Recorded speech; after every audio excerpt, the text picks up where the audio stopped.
Hello, everyone, and welcome to Get Geeked, presented by Barnes and Noble. I am here with Graveweaver, creator of I'm the Grim Reaper. Grave, thank you so much for being here today. Yeah, no problem. Glad to be here. All right, so we're gonna talk about I'm the Grim Reaper here in a second, but I want to start with your creative influences. I've heard you mention Bleach a few times, but what were some of those first stories, manga, comics, or otherwise, that really got you into like the beauty of storytelling? Well, so the Bleach one, Bleach is probably the first like anime or manga I like engaged with like on like that kind of like really deep level when you get super into something because before Bleach I had watched like I had watched Naruto, I had watched like Digimon, Dragon Ball Z, whatever was on like Toonami when I was a kid. Like I would watch that. And I had watched the anime Oran High School Host Club all the way through, which was the first one I watched like all the way through, right? But that's like a shojo. And I did really enjoy that one. But in terms of like Bleach, because with like those kinds of shonens, there's so many levels to engage with, right? Like every character has their own power, and there's so many characters, and they have so many different relationships, right? And then you have a way to like kind of like look into this world and be like, oh man, if I was a Soul Reaper, like what would my Bankai be, or what would my Shikai be, that kind of thing, right? So Bleach was the first one that I really engaged with on that level because it created such this like huge, diverse, like crazy world, and oh my god, I was obsessed with it. I drew like a piece of fan art like every day for a year. Like my notebooks are just from that time, which was like middle school. They were just like covered in like bleach art, right? Which is it's really what got me like into drawing kind of this anime style. Because before this I would draw mostly like cats and dogs, honestly. I was really into drawing cats and dogs, but then I watched Bleach and I was like, whoa, this anime thing is like really cool. And I really got into drawing like lots of like anime style stuff. And it's just that kind of story, like that was the first like, battle shonen that I like really got into. Because I watched Naruto before, but it was really disjointed on Toonami. Bleach, I sat down and I watched every episode starting from one, two, three, four, five, and then I read the manga starting from one, two, three, four, five, right? And so that like gets you engaged on a totally different level because it's like you are in the story, you're following the story. What's going to happen next? It is completely different than watching like on TV, like the cartoons that were on the time, which are like uh what's it called, like Monster of the Week or whatever. Like it's Yeah. like this huge spanning like tale, which gives more opportunities for like these huge moments of like character growth and development. And so I think Bleach is definitely kind of like it set the foundation for everything going forward. But I wouldn't say Bleach is I'm the Grim Reaper's biggest like influence. I would definitely say the biggest influence on I'm the Grim Reaper is the anime or manga Soul Eater.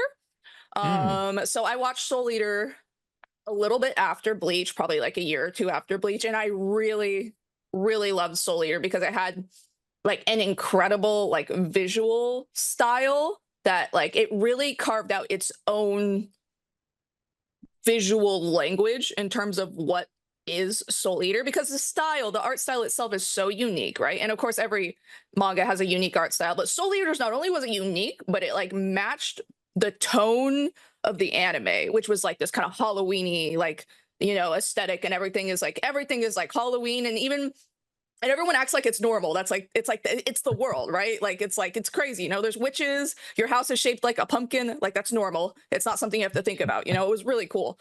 And of course, I think the biggest thing that got me about Soul Eater is that the main character was a girl. And at the time, this was like the first time I had ever seen a girl main character in like an action anime that like I was allowed to watch. I'm sure there were like maybe other ones out there, but I was like a kid at the time, and I was like, this one's cool and like colorful. It was the first time there was a girl in the protagonist of an action shonen, and I was like, oh my god, she's just like me for real. I was like super into it. Um, and so I'd say Soul Eater is probably the number one. But Bleach is like it started kind of like you can't create what you don't know. Mm. So this is like all things that like I started knowing, and they sat in my brain and became part of my visual library, or my writing library in my head. So Bleach definitely had an influence. Yeah.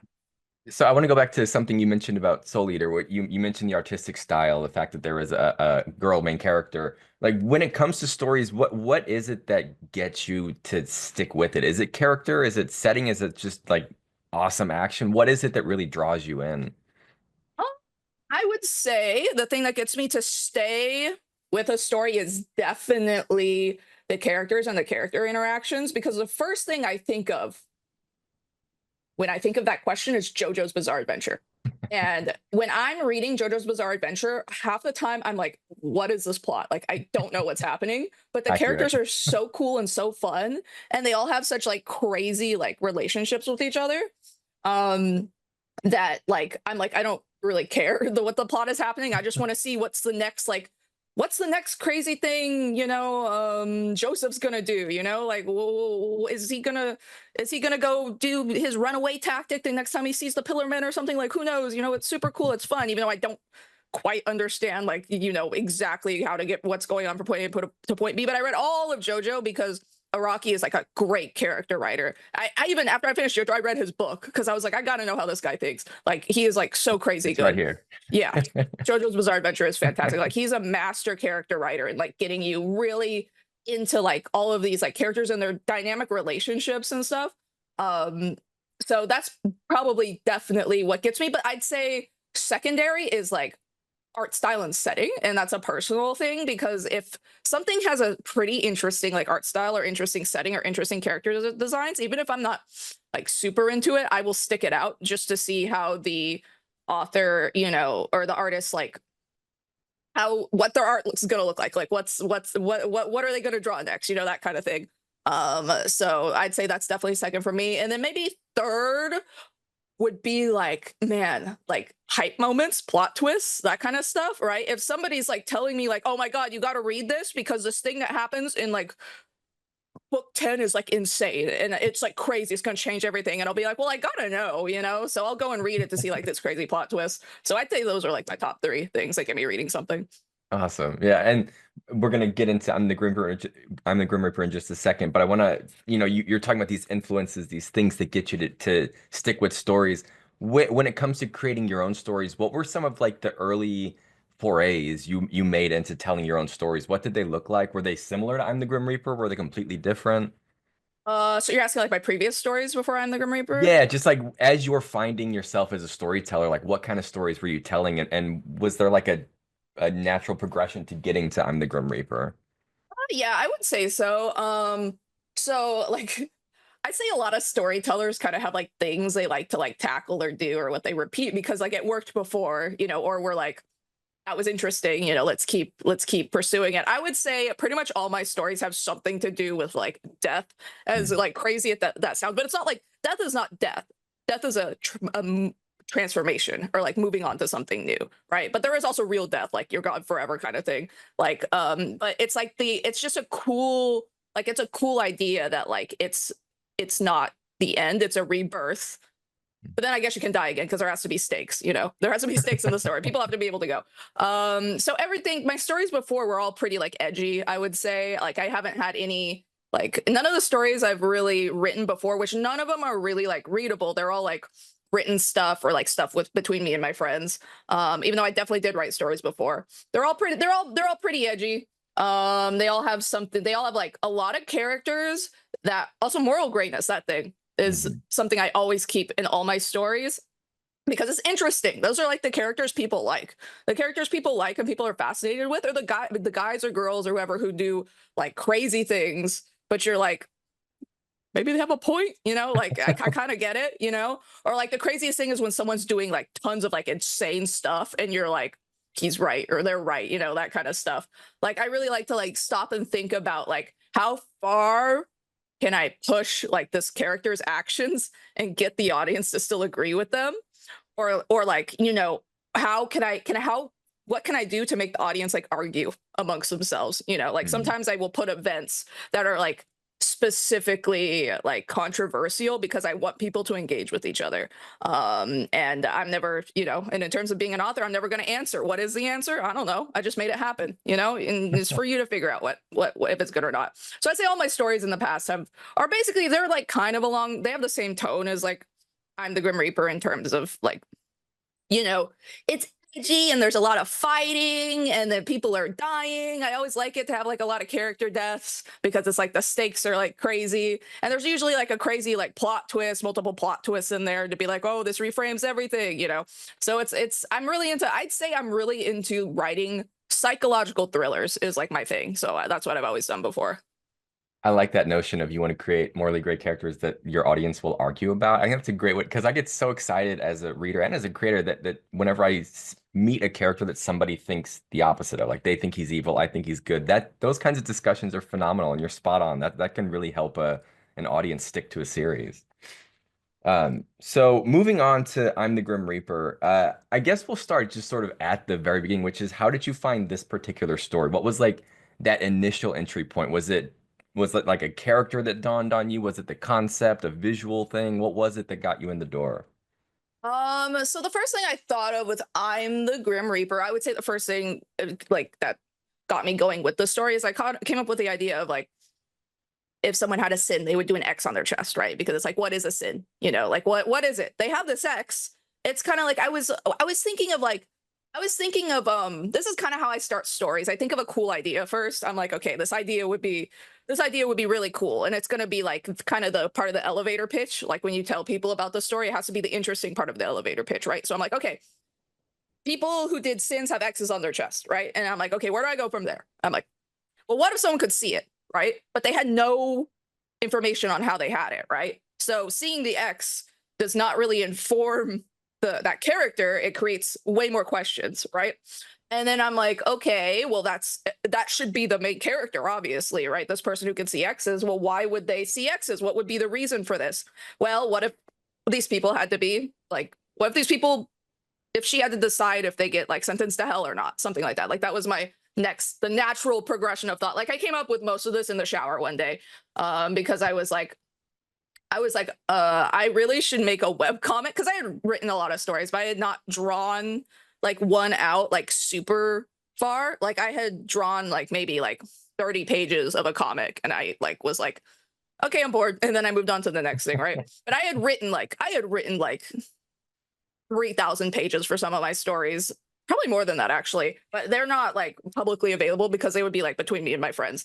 And I was like, okay, I need to do a story from start to finish and I need to draw it because I have just made like the beginnings of stories for so long. I need to finish one because it is kind of pathetic that I am not finishing my stories. I am just leaving them on a cliffhanger and moving on to the next thing. Like this would be a great thing to practice my work ethic is just to finish it. And I was also like, and I also want to finish like a web comic before I die, which is any time, right? You know, who knows? So I was like, I should probably do it now while I'm still alive. So I started, I just, that night I got in the shower and I came up with this idea because I was just like, I need an idea. I need an idea. What am I going to do? And whenever I need to think, I just go and take a shower and I stare at the wall. And I always come up with an idea when I do that. So I went and took a shower to come up with an idea. And then I got this idea, the X on their chest and a girl can see it. And she has to send people to hell. And then I got out and I was like, okay, this is like, you know, once you have that base idea, it's very easy to get the ball rolling because it's like, okay, this is a story about Scarlet, the main character. So now everything in the story has to be in service to like her as the main character. So who are these other characters, right? And it's like, well, Satan, she's sending people to hell. There's got to be like a Satan, right? So that's like her boss. So there's that guy. And so I came up with him. And then I'm like, but then what's like the drama, you know? Where's the drama in this story? She's just going and she's killing people. Like, if Satan tells her to do it, she's probably going to go do it. So where's the drama? So I'm like, okay, so there has to be like a human like introduced. So then that was Chase. I was like, okay, so here's a human and he has an X. But like, what if he had an X and she could kill him, but she doesn't because he's useful, right? But then what if like she grew attached to him and then she didn't want to kill him, but then like she had to later? Like, wouldn't that be like crazy? You know, it's like all these things I'm like thinking of like one after another. So it's kind of like after I came up with the base, it was very easy to just keep going and going. And then I just sit there and think, and I'm like, well, what would be the natural progression of drama and events? Well, eventually he has to find out she's a Grim Reaper, right? And then like, what if instead of being disgusted with her, he liked that? Like, what if he was like, yeah, let's go kill some people? Like, that would be awesome. Like, you know, this is like, and then what if that drove her like kind of like deep is it like, and that's where the questions come up, because it's like, Mm. well, is he a horrible person because he's like taking advantage of her? But is he taking advantage of her? You don't know. Like, she's agreeing to do it, and she wants to do it because otherwise she's just killing random sinners, and she could be killing people who don't deserve to die. But with him, he can kind of filter out the sinners a little bit. But it's like, is his judgment totally sound? Because he still is limited in his knowledge. But it's like, but she has to kill someone a day because she's going to kill someone a day. So is he minimizing harm, or is he just being controlling? And these are the things that, like, the questions I pose to the audience that they can argue about for hours, and they do, trust me. And that's great. So that's kind of like, yeah, that's how I got to the current idea. I don't think I spoiled anything past volume 2, which is the one that's out. So That's awesome. Yeah, and there's a lot there I want to get back to. But one of the things I want to get into before we get too far along is one of the things I admire so much about the series is your balance of humor and horror elements, but also just serious elements. I mean, what you're mentioning, like people are dying, people are sinful, like there are a lot of heavy, dark things here, but it's still so funny. Is that it? Like, how do you strike that balance? Is that something that's intentional? Does it just come natural to you? So, okay, I actually totally forgot about this. One of the only long-running comic series I did before I'm the Grim Reaper was a gag. It was a gag comic for this phone game called Fate Grand Order. And it's like a game where you like summon historical figures to fight for you. Stay with me. It's cool. It's a cool game. And I drew this gag comic, and I made like 50 episodes of it, right? So I did a lot of episodes for this, and it's 100% jokes. It is just all jokes, all funny. And there were like 2 serious comics in it where I drew in my serious style to make it look like really cool, like when there's like a fight going on or something. And so I think humor is kind of a natural part of, like, I like making funny stuff. But that I also like making really edgy and dramatic stuff. So I kind of, it ends up blending naturally. It's not like I intentionally do it. Like when I'm storyboarding, I'm not thinking like, oh, this would be a good place to put in a joke. I'm just like drawing, and I'm like, a joke will be here. This is what they're gonna say, and then I move on to like the drama. So it just becomes kind of like, it's kind of like an accent, if that makes sense. Like it's something you just do like unintentionally, because it's just part of your style of how you communicate. And so there's humor sometimes, and I use it to just, that's how I think my characters would talk, is they would make a joke here, and then something horrible will happen, and then they'll maybe make a joke later, like that kind of thing. Along those same lines, and you've mentioned him once already, but I have to ask about Satan specifically because it's weird to call Satan a gem, but I feel like he's such a gem. Like he's such a great character because he's so menacing, but so funny. So you mentioned how you just kind of came up with, oh, there has to be a Satan. How did you go into building out his character, especially because this is a character who comes with a lot of baggage already. People have their opinions about Satan. So how did you go about crafting him into your own? So with Satan, I think his character was pretty much like, it was just like a snap immediate thing. Like, okay, he's gonna be a silly guy. Like he's gonna be like a silly guy, but he's also like, because like, you think like, if there was actually like a guy or a dude or a god, right, who had all the power in the world and was scared of absolutely nothing. He had no fear, nothing, and he had control over people, or he could exert control over people. Like, what would that person act like? Would they be like stoic and serious? Probably not. Mm. I think they'd be a little silly, and I like they'd be pushing people's buttons, like that kind of thing. And because he's not only is he the kind of person who, this like god who has like control over all of hell and like can make people reapers and stuff. He's also been alive for like a bazillion years, right? So he's bored. And at this point, it's like, why not fool around? Why not be crazy? Why not taunt people, right? It's the only thing he has. Like, he doesn't have a computer to like play video games. He just has himself and his thoughts and all these sinners, right? So naturally, when he's sentenced, and he is the king of hell, he has to be the king of hell. That's his job, right? Might as well have fun with it, right? Like, he's had this job for so many years. It's like, the only way you can like break the monotony is to be like goofy and stuff. And I think like, I don't know, it's like, because Scarlet her situation is very grim. It's very dire, and she has a lot of like existential like crises and dread and stuff. And I had to make Satan like this like kind of silly goofy dude who was also serious, because Otherwise, I think the tone of this series would just be not what I am naturally inclined to. Like, I am not super into just like the complete darkest dark grim dark kind of things. That's not Mm, exactly my forte, because I take inspiration from shonen manga, right? Shonen manga pretty much all has like gags and stuff, right? Like talking back on Soul Eater has like, you know, a character will say something dumb and then Maka will punch them, and then there's like goofy, like, you know, stars all over the screen. You know, like I don't want to go for that per se, but this is kind of the stuff that inspired me. It's like these like, you know, everything is interspersed with gag moments. It's kind of a manga trademark, right? So I think I've definitely taken inspiration from that. And so Satan being like a silly guy, it's also just like, it's just more interesting to make him like silly. Other like what else would I do? I could make him super serious, right? Like you could see like he could be like a big stern dude and it's serious, and he's telling Scarlet, you gotta go kill people, but then she's also very serious when she's killing people, except for her like sarcasm, right? But that's like, you have a serious like Satan, and then you have serious her, and then Chase is serious, and it's like, where's the levity? It's nowhere, you know. So Satan's the levity. He's like a little bit of a comic relief, but he's also the problem, you know. So yeah, it just that's makes him basically so it. much fun. It's just it's such a great combination of traits to give to somebody, especially somebody like Satan. Thank you. Uh, so when it comes to character in general, I'm always so curious with creators who are both the artist and the writer. Like when it comes to creating new characters, do you have to design them first? Do you have to know a little bit about them before you design them? Or what's it like whenever you're creating someone new?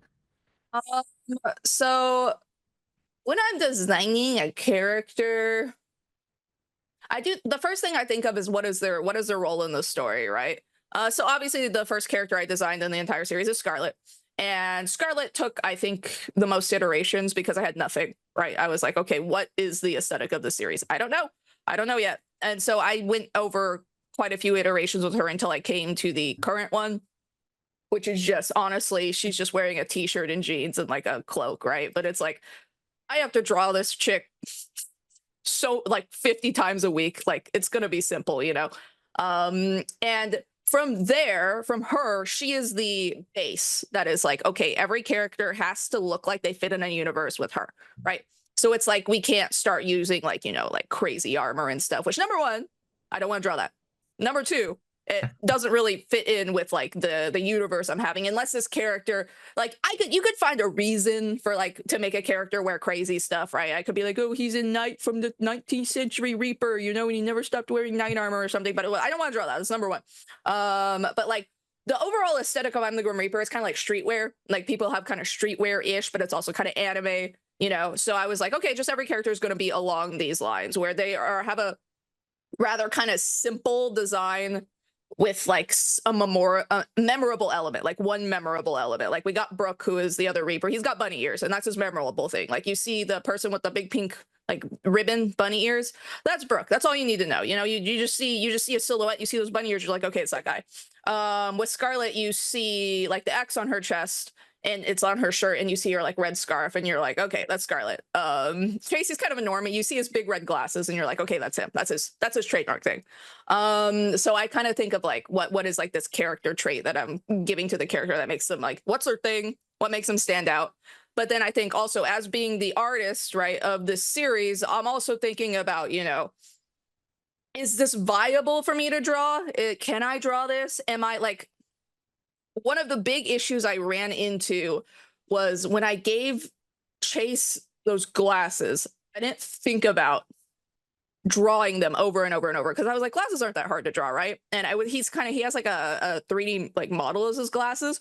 The thing is, like 3D models don't work the same and in like a 2D space as they do in real life. So if I turn my glasses, like my nose obscures like the edge of the glasses, right? And then this goes back here, and you can still kind of see my eye and like what I'm looking at and what I'm doing.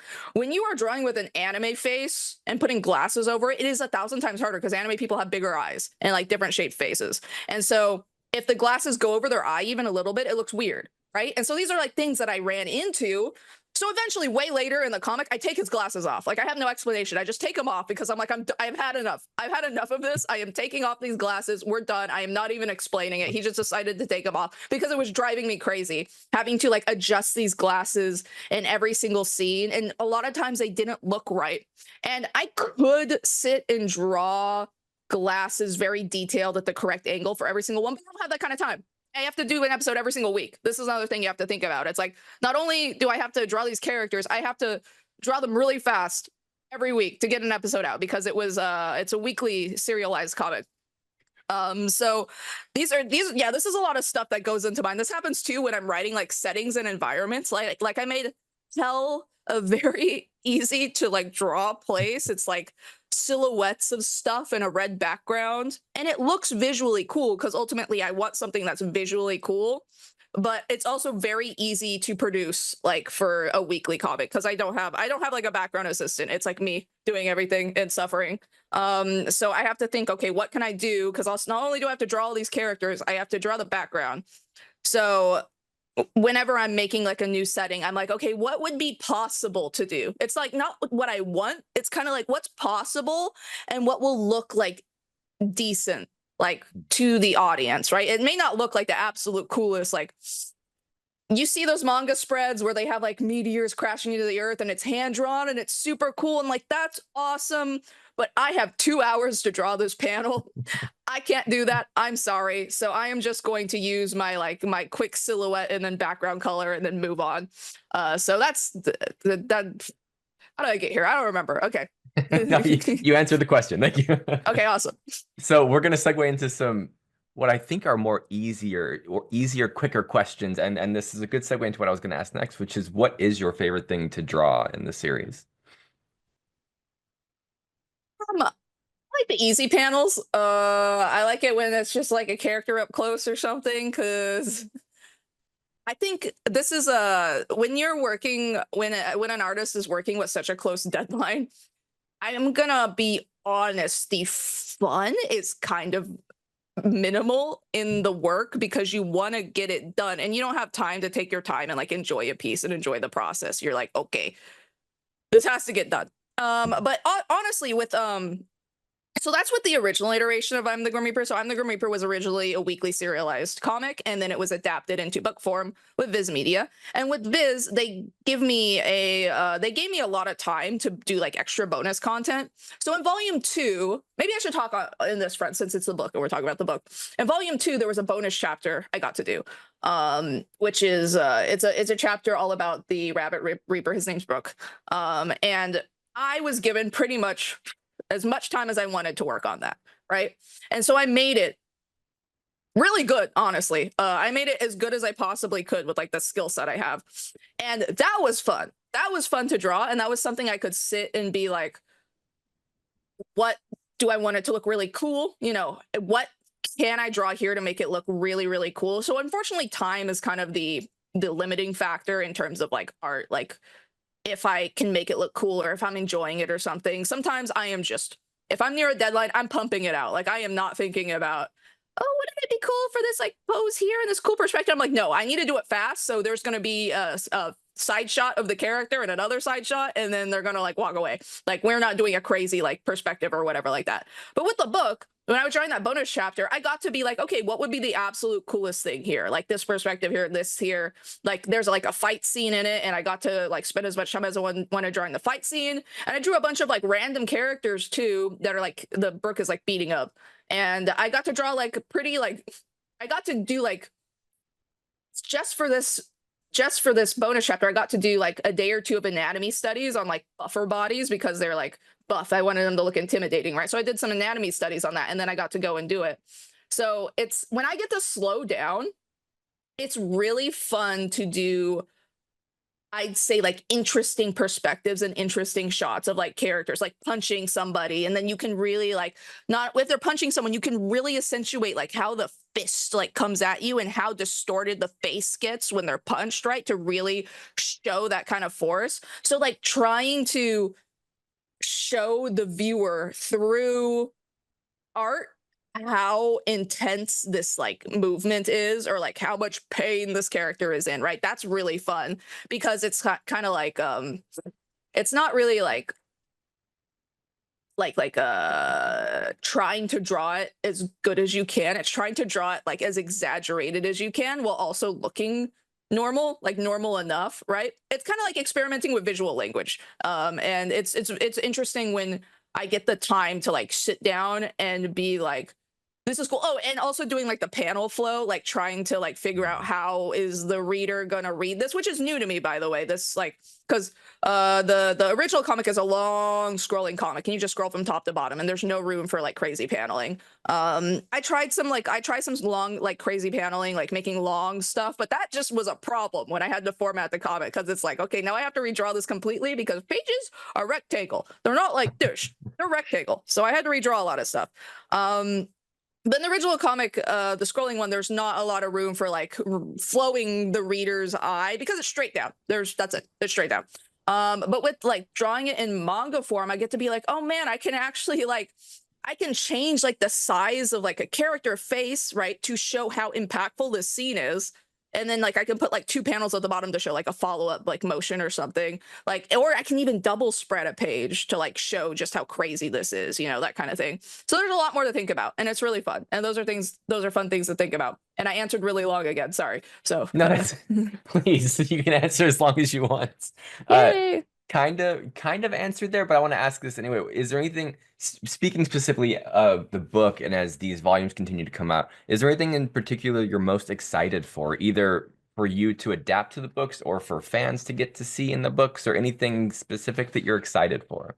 Always the thing I'm excited when the reader gets the book into their hands. First, I want them to look at the cover, and I want them to be like, oh, this cover looks cool, because I worked really hard on them. So I think the cover is the number one thing, because oh my god, that first cover in volume 2, there is an entire like bonus section about how long it took me to get to that cover on volume 1, because I literally did like 32 iterations before I came to that cover.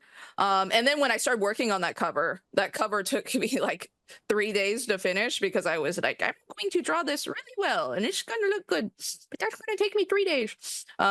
So it took me a long time to get to that. But then cover number 2 was so easy. Cover number 3 was so easy. Once I had like the base down, it was super duper easy. But I still put work into it. So I want people to look at the cover and see the effort I put into making them look like they look good next to each other, you know? But the second thing I'm interested in is for people to go read the bonus chapter. Because the bonus chapter is, so all this comic, everything at I'm the Grim Reaper is really old. It's like 4.5 years old at this point, all that art. So it's old art, okay? And I have a hard time looking at it, but I do get to like redraw and retouch up some stuff to make it less agonizing for me to look at. But the only things that are 100% new are the bonus chapters, where I got to draw recently, like in the last year or two. And I got to use my more recent, you know, art skills to do that. And I like it. I do think it's a little shocking because you go through the book and then you get to the bonus chapter, and the bonus chapter is so much better. But I kind of want it to be that way, to be like, look, I got so much better, guys. Keep reading. You know, you'll get to see this cool art like eventually. So that's what I'm excited for the readers to see, is to see the I'm the Grim Reaper characters in my current like art ability, but also like without me having like a crazy like deadline, because I am given a generous amount of time to work on these books. So I can make them pretty much like, you know, as cool as I want it to be. So yeah, that's what I'm excited about. So we're just about out of time, but before I let you go, I want you to, if you want to like, for people who are, let's assume people are just reading the book form, plenty of people are reading the webtoons too, but let's assume they're just reading the book. What do people have to look for? Like, what do you want to tease, like what's coming in future volumes? Let's see what is coming. Well, it doesn't get any happier. There's a lot of misery. But there's, let's just say, maybe your feelings on some characters will change. Maybe they won't. Who knows? But also a lot of questions get answered. I think we're going to enter a small tangent here again, but I think at the beginning of the book, people thought I was kind of like, with the characters, I'm like, a lot of people think I'm like bluffing, like with Scarlet. They're like, oh, she can't possibly be a sinner, you know, that kind of thing. She's a sinner. You're going to find out what she did. She deserves to go to the 9th level. You'll find out, right? Like there's, until we got to that point in the story, everybody's like, I bet Satan's just lying to her. You're going to find out Satan never lies. He just says things very flowery, but he never lies. Everything he says is always the truth. And that's kind of hard to come to terms with, because he says some very shocking things sometimes, such as, Scarlet, you are going to the 9th level because you are one of the worst sinners in life. She was. You'll find out what. But you'll also find out maybe she had her own reasons for doing that. You know, what is that? Do you agree with her? Do you disagree with her? You'll probably disagree with her, but do you understand her? You know, those kinds of things. And then a lot of characters develop and have different, you know, Chase, is he always going to be like this? What is his ideas going to be in the future? Are his actions actually improving the world? Are they making it worse? And I think a really big question people have at the current volumes, if you're at volume 2, is there's Satan. Where's God? Where's God in all of this? You know, there surely has to be one because there's a hell. So there's a heaven. Satan even said there's a heaven. So where is God and where are the angels in this entire mess? You know, and they're there and they're up to stuff. But what is it? You know, and when you find out what they're up to, that's another big plot twist. So yeah, look forward to that stuff. All these crazy stuffs and plot twists and things like that. We love additional crazy, so good to know that that's coming. Fun. Awesome. Anything else you want to throw out there before we wrap up today? Any random tangents anything you want to throw out there? Volume 3 and 4 comes out next year. Look forward to them. I finished volume 3 already, and gonna be working on volume 4 soon. I don't know, maybe pre-order that if it's on pre-order. I'm not sure. It's gonna be great. It's gonna be cool. If you haven't checked out I'm the Grim Reaper yet, go to your local Barnes and Noble, look at it, and then buy it. Buy it at Barnes and Noble. Go do that at Barnes and Noble or online. Exactly. Either one of those. I don't know. And if you enjoy the physical version, or if you enjoyed the webtoon at any point, if you enjoyed the webtoon, I recommend picking up the physical version because it has updated art. I redrew like 60 pictures for the first volume, and I added in like a bonus chapter of 15 pages, and I drew like 7 additional illustrations. I put a lot of work into it. Pick it up if you want to see it with fresh new eyes. And if you're caught up with the book, you can check out the webtoon, which goes way past book 2. But also, when the books come out, please buy them. Thank you. Yeah, that's awesome. Thank you so much, Grave. Thank you for being here, for taking the time to do this. And yeah, we'll enjoy the rest of your time with the series, and we will too. Okay. Thank you so much. Thanks for having me. Bye.